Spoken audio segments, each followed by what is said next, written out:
नमस्कार दोस्तों, जय हिंद, वंदे मातरम। सभी प्यारे मित्रों का, सभी भावी अध्यापक अध्यापिकाओं का वेलकम, अभिनंदन है दोस्तों। आपके अपने परिवार शिक्षकों के परिवार जायसवाल कोचिंग सेंटर पर, पावर्ड बाय शिक्षा ही प्रकाश है।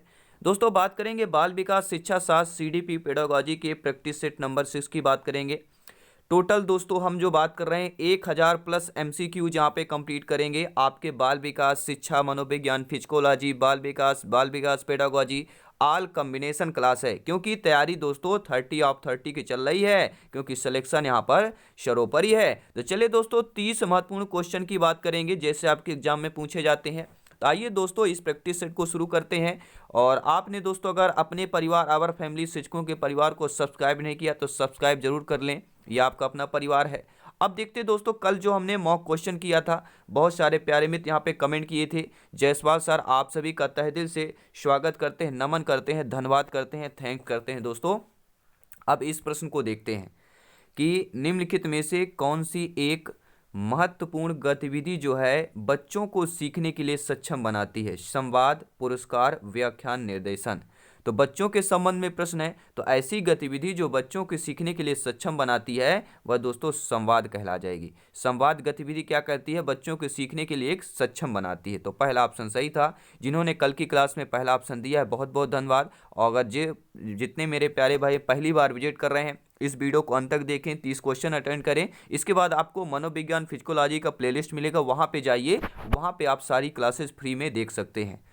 अब देखते हैं दोस्तों दूसरा प्रश्न आज के सेशन का, इस क्लास का, कि स्किनर के अनुसार भाषा की अवाप्ति होती है। स्किनर के अनुसार, जो आपके मनोवैज्ञानिक स्किनर माने जाते हैं, इनके अनुसार भाषा की अवाप्ति जो है अनुकरण के द्वारा होती है, संज्ञानात्मक प्रतिनिधित्व के द्वारा होती है, उद्दीपक अनुक्रिया प्रतिमान के द्वारा होती है, या क्लास की अनुबंधन के द्वारा होती है। आपका कमेंट, आपका फीडबैक सर्वमान्य है दोस्तों। तो राइट ऑप्शन क्या हो जाएगा? स्किनर के अनुसार भाषा की वाप्ति कहां पर होती है? तो क्लास की अनुबंधन के द्वारा होती है। तीसरा प्रश्न है, माता पिता से वंशजों में स्थानांतरित होने वाली लक्षणों को क्या कहते हैं? जो माता पिता होते हैं, उनके जो वंशज होते हैं, आने वाली वंशज है, बच्चे हो गए, ठीक है, उनमें स्थानांतरित होने वाली जो लक्षण को क्या कहते हैं? पर्यावरण कहते हैं, आनुवांशिकता कहते हैं, जीन्स कहते हैं, या आपको होमोस्टेसिस कहते हैं। सभी लोग कमेंट करेंगे। तो माता पिता से वंशजों में स्थानांतरित होने वाली लक्षणों को क्या कहा जाता है? सभी प्यारे मित्र जाते हैं, वही दोस्तों आनुवांशिकता कहलाता है। जी हाँ, आप लोगों का बी ऑप्शन सही हो जाएगा। बहुत बहुत धन्यवाद दोस्तों। और अंत में सभी प्यारे मित्रों को बताना भी है कि आज के सेशन में, आज की क्लास में से 30 में आपका कितना स्कोर है? सभी प्यारे मित्र कमेंट करेंगे, फीडबैक करेंगे। जिसका सपना है अध्यापक अध्यापिका बनना, शिक्षक बनना, आई होप सभी प्यारे मित्र वीडियो को लाइक अवश्य कर लिया होगा। बहुत बहुत धन्यवाद सभी मित्रों का। दोस्तों यह प्रश्न है कि बालक का स्वास्थ्य, शारीरिक विकास उसके सही विकास के लिए एक महत्वपूर्ण शर्त है। यह कथन है असत्य है, क्योंकि शारीरिक विकास किसी भी तरह से दूसरे क्षेत्र के विकास को प्रभावित नहीं करता। गलत हो सकता है, क्योंकि शारीरिक विकास में विभिन्नताएं होती हैं। और तीसरा कह रहा है कि सत्य है, क्योंकि शारीरिक विकास विकास क्रम में सबसे ऊपर होता है। या हम डी कहेंगे कि सत्य है, क्योंकि शारीरिक विकास दूसरे क्षेत्र के विकासों से संबंध रखता है। प्रश्न क्या है कि बालक का स्वास्थ्य, शारीरिक विकास उसके सही विकास के लिए महत्वपूर्ण शर्त कौन सा हो जाएगा? तो यहाँ पर तीसरा ऑप्शन, चौथा ऑप्शन सही हो जाएगा कि सत्य है, क्योंकि शारीरिक विकास जो होता है दोस्तों दूसरे क्षेत्र के विकासों से संबंध रखता है। अगर आपका शारीरिक विकास अच्छा रहेगा, आप हष्ट पुष्ट रहेंगे, आपकी मानसिक स्वस्थता अच्छी रहेगी, आपकी बुद्धि लब्ध अच्छी रहेगी, आपका कार्य व्यवहार, आप कलम अच्छे से पकड़ पाएंगे, आप अपना कार्य अच्छे से कर पाएंगे, बुक अच्छे से पढ़ पाएंगे, ठीक है। तो ये जो आपका शारीरिक विकास होता है दूसरे क्षेत्रों में विकासों में संबंध रखता है, कनेक्ट रखता है, कनेक्टिविटी रखता है, रिलेशन रखता है। अब देखेंगे दोस्तों अगला प्रश्न क्या दिया गया आपके स्क्रीन पर है। पांचवा प्रश्न है कि निम्नलिखित में से कौन सा जो है अवलोकन जो है आपके गार्डनर की बहुबुद्धि सिद्धांत का समर्थन करता है? सभी प्यारे मित्र कमेंट करेंगे ऐसा अवलोकन जो गार्डनर बहुबुद्धि के सिद्धांत का समर्थन करे। पहला ऑप्शन है कि मस्तिष्क के एक भाग में हुई क्षति केवल एक योग्यता को प्रभावित करती है, ना कि संपूर्ण मस्तिष्क को। या बी कहेंगे कि बुद्धि विश्लेषणात्मक, रचनात्मक, व्यवहारात्मक बुद्धियों के बीच अंतःक्रिया है, या विभिन्न बुद्धियों अपने स्वरूप के, ठीक है, क्रमात्मक है, या कहेंगे अनुदेशों को तय करते समय शिक्षा को शैक्षणिक खोज के किसी विशिष्ट सिद्धांत का अनुपालन करना। तो राइट ऑप्शन दोस्तों क्या हो जाएगा कि कौन सा अवलोकन गार्डनर की बहुभुज सिद्धांत का समर्थन करता है? तो आपका जो पहला ऑप्शन है कि मस्तिष्क के एक भाग में हुई क्षति केवल एक योग्यता को प्रभावित करती है, ना कि संपूर्ण मस्तिष्क का। यानी अगर पूरा बॉडी है, अगर आपका देखिए पूरा सिलेबस है, सिलेबस में आपके 10 पॉइंट हैं, 10 पॉइंट में अगर आपने एक पॉइंट नहीं पढ़ा है तो ऐसा नहीं है कि पूरा आपका सिलेबस प्रभावित करेगा, पूरा सिलेबस नहीं। हाँ, एक जो आपके पॉइंट नहीं पढ़ा वो पॉइंट प्रभावित होगा, बाकी जो 9 पॉइंट है वो आपके सही सलामत होंगे। अर्थात यही तो पूछा गया है कि आपका जो अवलोकन यानी गार्डनर की बहुबुद्ध का सिद्धांत है वह यही तो समर्थन करता है कि जो मस्तिष्क में एक भाग में अगर क्षति हुई है, अगर हमारे मस्तिष्क के 4 भाग हैं, 3 भाग हैं, ठीक है, उसमें एक भाग में हुई है तो यह पूरे मस्तिष्क का संपूर्ण क्या है, ना कि संपूर्ण मस्तिष्क को प्रभावित करेगा। तो वह उसी भाग को प्रभावित करेगा जहां पर जिस भाग में क्षति हुई है। अगला प्रश्न देखेंगे, आप लोग स्क्रीन पर देख पा रहे हैं कि विजय को बच्चों को पढ़ाना पसंद है, इसलिए वह बीएड की प्रवेश परीक्षा के लिए खूब परिश्रम तैयारी कर रहा है, खूब मेहनत कर रहा है, प्रिपरेशन कर रहा है, हार्डवर्क कर रहा है। तो यह अभिप्रेरित होगा, यह मोटिवेशन होगा, आंतरिक रूप से होगा, बाह्य रूप से होगा, सक्रिय रूप से होगा, यह दोस्तों आपके बौद्धिक रूप से होगा। आपका कमेंट, आपका फीडबैक सम्मान है। सभी प्यारे मित्र कमेंट करेंगे, सभी प्यारे मित्र, यानी कि कोई भी परीक्षा है उसको प्रवेश के लिए खूब परिश्रम करना, तैयारी करना, जैसे आप लोग करते हैं, मेहनत करते हैं। और जायसवाल सर आप सभी भावी अध्यापक अध्यापिकाओं का सलाम करते हैं। जय हिंद दोस्तों। अब इस प्रश्न का जवाब आ चुका है कि यह अभिप्रेरित आपका आंतरिक रूप से होगा। किस रूप से होगा? यह अभिप्रेरित आपके आंतरिक, आपके अंदर की सोच होगी। नहीं मुझे एमपीटीटी में, सीटेट में, यूपी टेट, रीट एग्जाम में क्या है, सिलेक्शन पाना है, शिक्षक बनना है और अपने राष्ट्र निर्माण में सबसे बड़ा योगदान देना है। अगला प्रश्न है दोस्तों कि अधिगम सिद्धांत के संदर्भ में इसके फोल्डिंग संकेत करता है। जो अधिगम सिद्धांत के संदर्भ में जो आपका इसकी फोल्डिंग होता है, यह संकेत करता है अनिरूपित शिक्षण का संकेत करता है, पूर्व अधिगम पुनरावृत्ति का आपका जो है संकेत करता है, यह वयस्कों द्वारा अधिगम में अस्थायी सहायता का या छात्रों द्वारा की गई गलतियों के कारण का पता लगाना। तो अधिगम के सिद्धांत में संदर्भ में इसके फोल्डिंग क्या संकेत करता है दोस्तों? यह संकेत करता है कि वयस्कों द्वारा अधिगम में अस्थायी जो सहायता होती है, यह आपका संकेत करता है।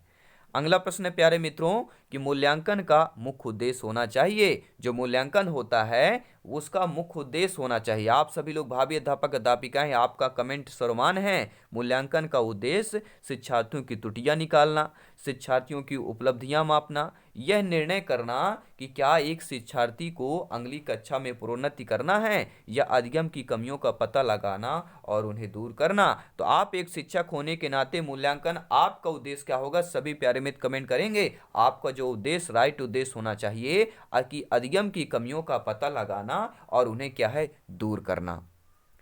अब देखते हैं दोस्तों अगला प्रश्न, प्यारा सा प्रश्न है, सभी प्यारे मित्र कमेंट करेंगे।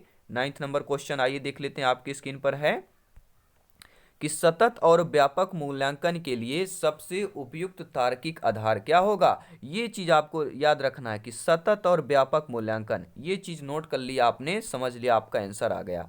तो सबसे उपयुक्त तार्किक आधार क्या होगा कि अधिगम के एक से अधिक पहलुओं का आकलन करना, मूल्यांकन के अवसरों का अधिकतमीकरण करना, या मानव व्यक्तित्व की समग्र प्रकृति या शिक्षकों पर बोझ बढ़ाना। तो देखिए बोझ एक शब्द होता है, एक निगेटिव शब्द, निगेटिव वर्ण कहलाता है। बोझ शब्द है, ये निगेटिव है पेडागॉजी में, इसको नकारात्मक तो प्रश्न है नहीं है, तो डी ऑप्शन हो नहीं सकता। तो सतत व्यापक मूल्यांकन के लिए सबसे उपयुक्त तार्किक आधार कि अधिगम के एक से अधिक पहलुओं का आकलन करना, क्या हो जाएगा? पहला ऑप्शन सही हो जाएगा। बहुत बहुत धन्यवाद सभी मित्रों का। दोस्तों अगर आपने टेलीग्राम से ज्वाइन नहीं किया तो जरूर ज्वाइन करें, वहां पे फ्री नोट्स, पीडीएफ फाइल सब कुछ आपको फ्री में प्रोवाइड करा दिया जाता है, क्योंकि राष्ट्र हित में शिक्षा की बात करते हैं। और जल्द ही जल्द दोस्तों आपके लिए कुछ नया होने वाला है। जी हाँ, आपके लिए कुछ नया होने वाला, जिससे आप लोग और अच्छी तैयारी करेंगे, क्योंकि सिलेक्शन दोस्तों यहाँ पे सर्वोपरि है। और साथ ही साथ दोस्तों हमसे बात करने के लिए, डायरेक्ट चैट करने के लिए कोई भी समस्या है तो इंस्टाग्राम में जरूर फॉलो करें,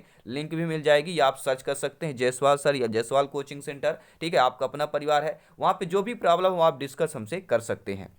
तो दोस्तों एक अच्छा अध्यापक जो है विद्यार्थियों के मध्य बढ़ावा देता है। अगर आप एक अच्छा अध्यापक अध्यापिका बनना चाहते हैं, एक अच्छे अध्यापक अध्यापिका हैं, तो आप ये बताइए विद्यार्थियों के मध्य बढ़ावा देंगे, प्रतियोगिता की भावना को बढ़ावा देंगे, सहयोग की भावना को बढ़ावा देंगे, प्रतिद्वंदिता की भावना को बढ़ावा देंगे, या तटस्थता की भावना को बढ़ावा देंगे। तो एक अच्छा अध्यापिका अध्यापक शिक्षिका होने के नाते विद्यार्थियों बालक बालिकाओं के मध्य बढ़ावा देते हैं। किसका बढ़ावा देंगे दोस्तों? सहयोग की भावना का। जी हाँ, बी ऑप्शन सही हो जाएगा। अगला प्रश्न है कि आधुनिक शिक्षण अधिगम प्रक्रिया में शिक्षक की भूमिका क्या होती है। अगर हम यहाँ पर देखें, जो आपका आधुनिक शिक्षण अधिगम होता है, इस प्रक्रिया में दोस्तों शिक्षक की भूमिका पूछा जा रहा है कि सीखने हेतु एक अच्छे सुलभकर्ता की भूमिका होगी, कि बच्चों को गणित विज्ञान और भाषा सीखने की, बच्चों को मूल आधारित शिक्षा देने की, या बच्चों को सभी कुछ पढ़ाने की। आपका कमेंट, आपका फीडबैक समान है। सभी मित्रों को जय हिंद, वंदे मातरम, इंकलाब जिंदाबाद। दोस्तों, आधुनिक शिक्षण जो अधिगम प्रक्रिया होती है उसमें शिक्षक की भूमिका यानी आप लोगों की जो भूमिका होगी वह यह होती है कि सीखने हेतु एक क्या होता है? अच्छा सुलभकर्ता होना चाहिए। ठीक है दोस्तों, पहला ऑप्शन सही हो जाएगा। अब देखते हैं दोस्तों अगला प्रश्न, आपका 12 नंबर प्रश्न क्या दिया गया, आपके स्क्रीन पर देख पा रहे हैं कि एक शिक्षिका जो है अपनी कक्षा को प्रतिभाशाली बच्चों की योग्यताओं की उपलब्ध चाहती हैं और अपने उद्देश्य की प्राप्ति के लिए उसे निम्नलिखित में से क्या नहीं करना चाहिए। आप अध्यापिका हैं, शिक्षिका हैं और अपनी कक्षा को प्रतिभाशाली बच्चों की योग्यताओं की उपलब्ध चाहती हैं, तो आप इनमें से कौन सा उद्देश्य आपको नहीं करना है? विशेष ध्यान के लिए उन्हें समकक्षियों से अलग करेंगे, उनकी सृजनात्मकता से समृद्ध करने के लिए उन्हें चुनौती देना, गैर शैक्षणिक गतिविधियों में आनंद लेना या सीखना, या तनाव को नियंत्रित करना सीखना। तो आप शिक्षक को अगर कक्षा में प्रतिभाशाली बच्चों की योग्यता की उपलब्धि चाहती हैं तो आपको दोस्तों विशेष ध्यान के लिए उन्हें समकक्षियों से अलग करना, तो आपको अलग नहीं करना है। तो ये चीज आपको, यह उद्देश्य आपका नहीं होना चाहिए। तो पहला option according to question right option हो जाएगा।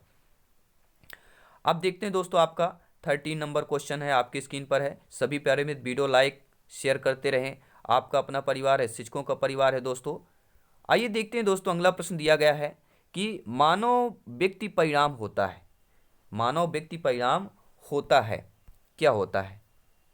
पालन पोषण और शिक्षा का, आनुवांशिकता और वातावरण की अंतःक्रिया का, केवल वातावरण का, या केवल आनुवांशिकता का। तो मानव व्यक्ति परिणाम होता है, किसका परिणाम होता है? आपका कमेंट आ चुका है कि आनुवांशिकता और वातावरण की अंतःक्रिया का परिणाम होता है। मानव व्यक्तित्व की बात कर रहे हैं, बी ऑप्शन सही हो जाएगा। अगला प्रश्न आइए देख लेते हैं, स्क्रीन पर दिया गया है 14 नंबर क्वेश्चन है, आप लोग स्क्रीन पर देख पा रहे हैं कि कक्षा में जो विद्यार्थी प्रश्न पूछते हैं, आप जब कक्षा में जाएंगे तो आपसे कुछ विद्यार्थी होंगे जो आपसे प्रश्न पूछेंगे, तो उन्हें कक्षा के बाद शिक्षक से मिलने की सलाह दी जाएगी, या कक्षा में चर्चा भाग लेने के लिए प्रोत्साहित किया जाना चाहिए, या लगातार प्रश्न पूछने के लिए प्रोत्साहित करना चाहिए, या स्वतंत्र रूप से उत्तर ढूंढने के लिए प्रोत्साहित करना चाहिए। सभी लोग कमेंट करेंगे। कक्षा में जो विद्यार्थी प्रश्न पूछते हैं उन्हें क्या करेंगे दोस्तों? लगातार प्रश्न पूछने के लिए प्रोत्साहित करेंगे, क्योंकि बच्चा जब ज़्यादा प्रश्न पूछेगा तो वह क्या होगा? उसके अंदर जो क्रिएटिविटी होती है, सोचने की क्षमता होती है, जो डर होता है वो निकल जाता है, आपसे एक फ्रेंडली बात करता है। जब फ्रेंडली बच्चा प्रश्न पूछता है उसकी जिज्ञासा और बढ़ती है, ये भी मेरे प्रश्न है, इस प्रश्न का भी मुझे उत्तर मिल जाएगा। अरे मेरे पास दोस्त का भी प्रश्न है, दोस्त नहीं पूछ जाता, मैं ही पूछ लेता हूँ। ठीक है, तो क्या होता है? एक फ्रेंडली बन जाता है। तो लगातार प्रश्न पूछने के लिए प्रोत्साहित क्या है बच्चों को करना चाहिए, अगर आपसे बच्चा कोई या विद्यार्थी प्रश्न पूछता है तो। अगला प्रश्न है दोस्तों कि शिक्षा की किंडरगार्टन पद्धति का प्रतिपादन किया, टीपी नन ने किया, स्पेंसर ने, फ्रोबेल ने, या मॉन्टेसरी ने। अब आपका कमेंट फीडबैक कमेंट करेंगे। आप सभी जानते हैं जब भी किंडरगार्टन की बात की जाती है, फ्रोबेल कहते हैं मेरा सिलेक्शन पहले होगा। जब भी किंडरगार्टन की बात की जाती है तो फ्रोबेल आके कहते हैं किंडरगार्टन मेरा है और मुझे सिलेक्शन पाना है। तो आपका किंडरगार्टन पद्धति प्रतिपादित करने वाले आपके फ्रोबेल हो जाएंगे। और अगला प्रश्न आप लोगों की स्क्रीन पर है, 16 नंबर है। आइए देख लेते हैं क्या प्रश्न है। आपकी स्क्रीन पर सभी प्यारे मित्र देख पा रहे हैं कि निम्नलिखित में से कौन सा कथन अधिगम के संबंध में रिलेशन में सही है।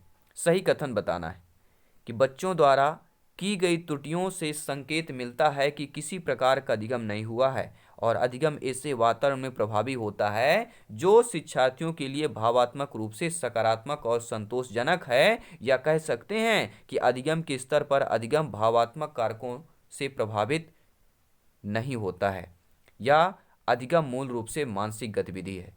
तो कौन सा कथन अधिगम के संबंध में सही है? तो अधिगम ऐसे वातावरण में प्रभावी होता है, हावी होता है, जो शिक्षार्थियों के लिए भावात्मक रूप से सकारात्मक और संतोषजनक हो। कैसे वातावरण प्रभावी होगा? जो शिक्षार्थियों, विद्यार्थियों, बालक बालिकाओं के लिए भावात्मक रूप से सकारात्मक और संतोषजनक होगा। तो यह बी ऑप्शन अधिगम के संबंध में जो कथन है वह सही हो जाएगा। और अगला प्रश्न आपकी स्क्रीन पर है कि जब बालक की परीक्षा द्वारा मापी हुई योग्यता के सही मूल्यांकन में स्थायित्व होता है, तब उस परीक्षा को क्या कहते हैं? जी हाँ दोस्तों, जब बालक शिक्षार्थी की परीक्षा द्वारा मापी हुई योग्यता के सही मूल्यांकन में स्थायित्व होता है, तब उस परीक्षा को वैधता कहते हैं, विश्वसनीयता कहते हैं, वस्तुनिष्ठता कहते हैं, या इनमें से कोई नहीं। सभी प्यारे मित्र कमेंट करेंगे, फीडबैक करेंगे। हर एक भाई बहन जिसका सपना है अध्यापक अध्यापिका बनना, सभी मित्रों को जय हिंद, वंदे मातरम। राइट आंसर आ चुका है कि दोस्तों, अगर बालक की परीक्षा द्वारा मापी हुई योग्यता के सही मूल्यांकन में स्थायित्व होता है, उस परीक्षण को ही वस्तुनिष्ठता कहते हैं। अगला प्रश्न है कि निम्न में से कौन सा शारीरिक विकास का एक प्रमुख नियम है? मानसिक विकास से भिन्नता का नियम, अनियमित विकास का नियम, द्रुतगामी विकास का नियम, या कल्पना और संवेगात्मक विकास से संबंधित नियम। तो पूछा जा रहा है शारीरिक विकास का एक प्रमुख नियम। जी हाँ दोस्तों, शारीरिक विकास का एक जो प्रमुख नियम होता है वह आपका द्रुतगामी विकास नियम कहलाता है। सी ऑप्शन सही हो जाएगा। अगला प्रश्न है दोस्तों कि निम्नलिखित में से कौन जो है प्रारंभिक बाल्यावस्था अवधि के दौरान उन भूमिकाओं एवं व्यवहारों के बारे में जानकारी प्रदान करते हैं जो एक समूह में स्वीकार है? भाई बहन एवं अध्यापक, अध्यापक एवं साथी, साथी एवं माता पिता, या माता पिता एवं भाई बहन। तो प्रारंभिक बाल्यावस्था अवधि के दौरान उन भूमिकाओं एवं व्यवहारों के बारे में जानकारी प्रदान करते हैं जो एक समूह में स्वीकार है। तो प्रारंभिक बाल्यावस्था में सबसे ज्यादा बच्चा किसके साथ रहता है? तो माता पिता एवं भाई बहनों के साथ रहता है। तो इनके साथ जो है, ठीक है, व्यवहारों के बारे में जानकारी प्रदान करते हैं जो एक समूह स्वीकार होता है। डी ऑप्शन सही हो जाएगा। अगला प्रश्न है दोस्तों कि निम्नलिखित में से कौन सा आयु समूह परवर्ती बाल्यावस्था श्रेणी के अंतर्गत आता है? अभी आपने कल ही क्लास में परवर्ती, ठीक है, परवर्ती पूर्ववर्ती पढ़ा था। तो पूर्ववर्ती मतलब क्या होता है? पहले होता है। और परवर्ती मतलब क्या होता है? बाद में होता है। तो निम्नलिखित में से कौन से आयु परवर्ती बाल्यावस्था श्रेणी के अंतर्गत आएगा? तो परवर्ती बाल्यावस्था श्रेणी के अंतर्गत 6 से 11 वर्ष आ जाएगा। अर्थात आप लोगों का डी ऑप्शन सही हो जाएगा। अगला प्रश्न है, 10 क्वेश्चन और कंप्लीट करेंगे, साथ ही साथ एक मॉक क्वेश्चन भी रहेगा। तो सभी प्यारे मित्र हर एक प्रत्येक क्वेश्चन को अटेंड करें क्योंकि सिलेक्शन यहाँ पे सर्वोपरि है। दोस्तों इन ऑप्शन में बताना है कि में मापन की भूमिका सब सीखी हुई कुशलताओं में निष्पादन का एक महत्वपूर्ण अवलोकन देती है। निर्माणात्मक सिद्धांत में मापन की भूमिका, योगात्मक मूल्यांकन, निदानात्मक मूल्यांकन, या इनमें से कोई नहीं। तो किस मूल्यांकन के मापन में भूमिका सब सीखी हुई कुशलताओं में निष्पादन के एक महत्वपूर्ण अवलोकन देती है? तो वह जो मापन है, मूल्यांकन है, वह आपका योगात्मक मूल्यांकन होगा। योगात्मक मूल्यांकन में मापन की भूमिका सब सीखी हुई कुशलताओं में निष्पादन का एक महत्वपूर्ण अवलोकन देती है। अगला प्रश्न है दोस्तों कि एक बालक का बौद्धिक विकास अनुकूलन से संबंधित है। अनुकूलन और अभिज्ञान से, अनुकूलन और मानसिक निरूपण से, अनुकूलन और समझौता से, या अनुकूलन और समायोजन से। तो बालक का बौद्धिक विकास अनुकूलन और दोस्तों क्या हो जाएगा यहाँ पर? अनुकूलन और समझौता से संबंधित होता है। क्या हो जाएगा? सी ऑप्शन सही हो जाएगा। अब देखते हैं दोस्तों, अगला प्रश्न दिया गया है कि अपनी कक्षा के एक विद्यार्थी की प्रवृत्ति को यदि शिक्षक बदलना चाहते हैं तो उसे क्या करेंगे? कि विद्यार्थी के साथ लड़ाई के साथ पेश आना होगा, कक्षा में अन्य विद्यार्थियों को उससे ना जानने की योग्य दूरी बनाए रखने के लिए कहना होगा, उसके समूह के सभी सदस्यों की प्रवृत्ति बदलनी होगी या विद्यार्थी को पढ़ने के लिए प्रेरित करना होगा। तो आप अपनी कक्षा में एक विद्यार्थी की प्रवृत्ति जो होती है उसको यदि आप बदलना चाहते हैं तो उसके साथ क्या होना चाहिए, तो उसके साथ दोस्तों उसके समूह के सभी सदस्यों की प्रवृत्ति बदलेंगे। जब उसके साथ आसपास उसके पर्यावरण यानी कि उसके आसपास दोस्त रहते हैं ज़्यादातर, जब आप उनके दोस्तों की प्रवृत्ति बदल देंगे तो उसके साथ जब दोस्त अच्छी प्रवृत्ति रहेगी चारों तरफ का तो वो भी ऑलरेडी बदल जाएगा, तो उसकी प्रवृत्ति अच्छी हो जाएगी। तो सर्वप्रथम उस समूह को यानी कि उन सभी समूह के सदस्यों की प्रवृत्ति बदल दीजिए। तो सी ऑप्शन आप लोगों का सही हो जाएगा। सीधा सिलेक्शन से कनेक्टेड संभावित प्रश्न आइए देखते हैं कि भाटिया बैटरी का प्रयोग निम्न में से किसके परीक्षण हेतु किया जाता है। व्यक्तित्व परीक्षण, बुद्धि परीक्षण, सृजनात्मकता परीक्षण या अभिवृद्धि परीक्षण। सभी प्यारे मित्र कमेंट करेंगे, फीडबैक करेंगे। राष्ट्र हित में शिक्षा की बात करते हैं तो भाटिया बैटरी का प्रयोग दोस्तों किसके परीक्षण हेतु किया जाता है, तो भाटिया बैटरी का प्रयोग दोस्तों बुद्धि परीक्षण के लिए किया जाता है, अर्थात आपका बी ऑप्शन सही हो जाएगा। दोस्तों वर्ष 1953 में प्रोफेसर सी एम भाटिया ने एक निष्पादन बुद्धि परीक्षण का निर्माण किया था। इसमें 5 प्रमुख बौद्धिक उस परीक्षण हैं तथा यह Bhatia battery of performance test of intelligence कहलाता है। तो कब यह किया गया था, तो यह प्रोफेसर सी एम भाटिया के द्वारा निष्पादित किया गया था, वर्ष 1953 में किया गया था। अब देखते हैं 5 बेहतरीन लाजवाब प्रश्न और देखेंगे। बुद्धि लब्धि के संबंध में क्या सत्य है। आईक्यू लेवल के बारे में पूछ रहे हैं कि बौद्धिक आयु में व्युत्क्रमी संबंधित है, कालानुक्रमिक आयु से प्रत्यक्ष संबंधित है, कालानुक्रमिक आयु से व्युत्क्रमी संबंधित है या बौद्धिक तथा कालानुक्रमिक आयु दोनों से प्रत्यक्ष संबंधित है। तो बुद्धि लब्धि के संबंध में जो है कौन सा कथन सही हो जाएगा कि जो आपका कालानुक्रमिक आयु से क्या होता है दोस्तों, यह व्युत्क्रमानुपाती या व्युत्क्रमी संबंधित होता है कालानुक्रमिक आयु से। क्योंकि आप सभी लोग जानते हैं कि आईक्यू बराबर क्या होता है, ठीक है, मेंटल एज फॉर आप करेंट एज मल्टीप्लिकेशन एंडेड होता है, ये फार्मूला होता है आईक्यू लेवल का। आई थिंक आप अच्छे तरीके से समझ गए होंगे। अब देखते हैं दोस्तों अगला प्रश्न।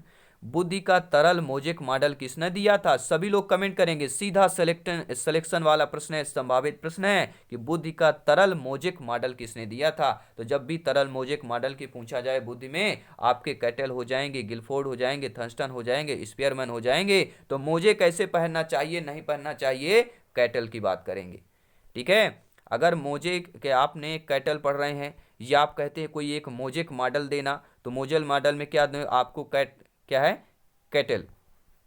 कैट देना पड़ेगा, ठीक है। तो मोजेक मॉडल और कैटल, तो बुद्धि का तरल मोजेक मॉडल किसने दिया, आपके कैटले ने दिया था, पहला ऑप्शन सही हो जाएगा। अगला प्रश्न है दोस्तों कि संबंध प्रतिक्रिया सिद्धांत में पावलोव ने प्रयोग किया बिल्ली पर, कुत्ते पर, बंदर पर या चूहे पर। तो दोस्तों आप लोगों को एक मनोविज्ञान का चैप्टर मिलेगा, वहां पर आपको देखिए जीन पियाजे जी हो गए, पावलोव हो गए, सभी का एक पूरा डिटेल के साथ वीडियो बनाया गया है। अगर आपको नहीं मिल पा रहा है तो नीचे कमेंट करें, ठीक है। इस प्रैक्टिस सेट कंप्लीट करने के बाद फिर हम सारे जो भी 4-5 चैप्टर हैं जो ज़्यादातर प्रश्न पूछे जाते हैं इनसे, उनका भी हम कंबाइन करेंगे, क्योंकि सिलेक्शन दोस्तों सर्वोपरि है। और जीन पियाजे सी, थर्नडाइक हो गया, पावलोव हो गया, ठीक है, इनसे प्रश्न स्किनर हो गया, बहुत ही अच्छा प्रश्न पूछे जाते हैं। 4-5 प्रश्न तो ऑलरेडी आ ही जाते हैं। तो संबंध प्रतिक्रिया सिद्धांत में पावलोव ने किस पर प्रयोग किया, सभी लोग जानते हैं, डॉग की बात करते हैं, ठीक है, डॉग यानी कि कुत्ते पर प्रयोग किया। और मनोवैज्ञानिक पावलोव जो है दोस्तों कुत्ते की लार ग्रंथि पर प्रयोग किया था। ये भी प्रश्न आ सकता है कि कुत्ते की किस ग्रंथि पर प्रयोग किया था, कि लार ग्रंथि प्रयोग करने वाले आपके कौन से मनोवैज्ञानिक है, तो आपके पावलोव हैं। और पावलोव ने कुत्ते को भोजन देने से पहले घंटी बजाई और यह प्रक्रिया कई दिनों तक दोहराई। जैसे ही खाना देने के पहले घंटी बजाई जाती है, कुत्ते के मुंह में लार ऑलरेडी आने लगता है। अब देखते हैं दोस्तों अगला प्रश्न कि ग्रेड अंकों से कैसे अलग है। जो ग्रेड दिया जाता है, आप लोग देखे होंगे बच्चों को A+ दिया जाता है, A ग्रेड दिया जाता है, B दिया जाता है, B+। तो ये ग्रेड होता है, ये अंकों से कैसे अलग है। यह प्रश्न इनमें से किस प्रकार के प्रश्नों से संबंध रखता है, विश्लेषणात्मक, मुक्त अंत वाला, समस्या समाधान या अपसारी हो जाएगा। तो ग्रेड अंकों से कैसे अलग है, यह प्रश्न दोस्तों किस प्रकार से प्रश्नों से संबंध रखता है, यह विश्लेषणात्मक प्रश्नों से संबंध रखता है, अर्थात पहला ऑप्शन सही हो जाएगा। अगला प्रश्न है दोस्तों कि मानवीय विकास में, जी हाँ अगला प्रश्न आ चुका है, 29 नंबर प्रश्न है, सभी लोग ध्यानपूर्वक देखिएगा। प्रश्न यह है कि मानवीय विकास में आनुवांशिकता एवं परिवेश की भूमिका के संदर्भ में निम्नलिखित में से कौन सा कथन समुचित है कि विकास के विभिन्न क्षेत्रों में आनुवांशिकता एवं परिवेश का सापेक्षिक प्रभाव परिवर्तनशील है और भारत सरकार की विभेदात्मक क्षतिपूर्तता संबंधी नीति मानवीय विकास में प्रकृति की भूमिका पर आधारित है या परिवेश की भूमिका लगभग स्थिर ही रहती है, जबकि आनुवांशिकता का प्रभाव परिवर्तित हो सकता है या व्यवहारवाद के सिद्धांत प्रायः मानवीय विकास में प्रकृति की भूमिका पर आधारित होते हैं। तो मानवीय विकास में आनुवंशिकता एवं परिवेश की भूमिका के संदर्भ में कौन सा कथन समुचित होगा, तो वह कथन है कि विकास के विभिन्न क्षेत्रों में आनुवंशिकता एवं परिवेश का सापेक्षिक प्रभाव परिवर्तनशील है। पहला ऑप्शन सही हो जाएगा। और आप लोगों का मॉक क्वेश्चन आ चुका है दोस्तों, सभी प्यारे मित्र कमेंट करेंगे आपका मॉक क्वेश्चन, जिसका आपका बेसब्र से इंतजार रहता है और हमें भी इंतजार रहता है कि आप लोगों का कब कमेंट आएगा, फीडबैक आएगा। और आज का मॉक क्वेश्चन है, सभी लोग को नोट करेंगे, स्क्रीनशॉट लें, गैलरी में सेव कर लें और इसका कमेंट बॉक्स में आंसर बताइएगा कि निम्नलिखित में से कौन सा प्रतिभाशाली छात्र के लिए उचित प्रदत्त कार्य है। ऐसा छात्र जो प्रतिभाशाली हो उसके लिए प्रदत्त उचित प्रदत्त कार्य कौन होगा कि अन्य छात्रों की तुलना में समान परंतु अधिक अभ्यास, उनकी शक्तियों को सही दिशा देने तथा उसे व्यस्त रखने के लिए अपने साथी छात्रों को पढ़ाने के लिए कहना, विभिन्न विषयों पर आधारित विज्ञान की नई आदर्शात्मक पुस्तक का निर्माण या पूरी कक्षा से पहले उसे अपने पाठ्य पुस्तक शीघ्र समाप्त करने देना। तो कौन सा होगा एक प्रतिभाशाली छात्र के लिए उचित प्रदत्त कार्य कौन सा होगा। मॉक क्वेश्चन है, सभी प्यारे मित्र कमेंट करेंगे, फीडबैक करेंगे, क्योंकि दोस्तों सिलेक्शन यहाँ पे सर्वोपरि है। आई थिंक सभी प्यारे मित्र फीडबैक कर चुके होंगे। 30 में से आप लोगों का कितना स्कोर है, बहुत बहुत धन्यवाद दोस्तों। और इस मॉक क्वेश्चन का आंसर जो है नेक्स्ट क्लास में आपको बताया जाएगा। तो दोस्तों ये क्लास कैसा लगा नीचे फीडबैक देते रहें। आपका अपना परिवार शिक्षकों का परिवार है और चैनल पर पहली बार विजिट कर चुके हैं तो सब्सक्राइब करते जाइएगा, चैनल को विजिट कीजिए। अदर क्लासेज भी, अदर सब्जेक्ट की क्लासेज आपको मिल जाएगी, क्योंकि राष्ट्र हित में शिक्षक की बात करते हैं, सिलेक्शन यहाँ पे सर्वोपरि है। तो सभी मित्रों को जय हिंद, वंदे मातरम दोस्तों।